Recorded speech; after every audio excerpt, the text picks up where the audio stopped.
কেউ যদি আপনার দুর্বলতার সুযোগ নিয়ে আপনাকে ব্যবহার করে তাহলে দোষ আপনার।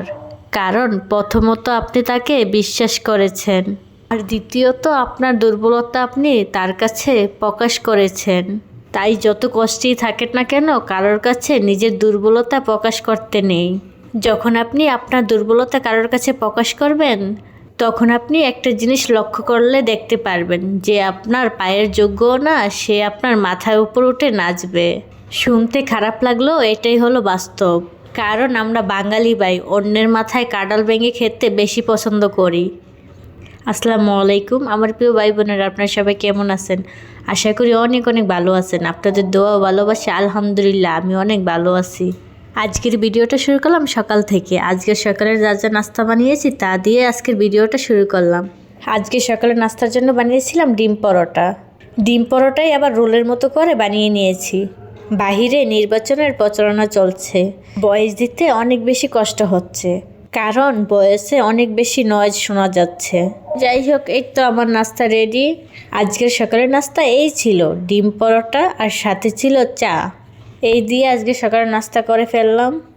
নাস্তা শেষ করে আজকে দুপুরে রান্নাবান্না ছিল না, তাই আমি বসে বসে মটরশুঁটি বেছে নিলাম। এই মটরশুঁটিটা কিন্তু শুধু শীতেই পাওয়া যায়, আর এই মটরশুঁটিটা খেতে খুবই মজা। যে কোনো জিনিসের সাথেই মটরশুঁটি কিন্তু ভালো যায়। যেমন ধরেন নুডলস, বিরিয়ানি, পোলাও, আবার মাছ বোনা বা ডিম বোনা এগুলোর ভিতরে দিলে মটরশুঁটিটা খেতে কিন্তু অনেক বেশি মজা। আবার এরকম চালের সাথে বেজি খেতেও কিন্তু মটরশুঁটিটা অনেক বেশি মজা। আপনারা কি কখনো খেয়েছেন এরকম চাল ভাজা সাথে মটরশুঁটি ভাজা একসাথে মিলিয়ে? প্রথমে আমি সুন্দর করে চালগুলো বেজে নিচ্ছি। চালগুলো ভাজা শেষ হলে তারপরে আমি আবার মটরশুঁটিগুলো বেজে নেব। এই তো আমার চালগুলো ভাজা শেষ। এখন আমি একটা প্লেটে নিয়ে নিচ্ছি চালগুলোকে। তারপরে আমি এখন আবার লবণ আর একটু পানি দিয়ে মটরশুঁটিটা বেজে নেব। কড়াইতে দিয়ে দেব মটরশুঁটিটা। এখন মটরশুঁটিটাও আমি সুন্দর করে বেজে নেব।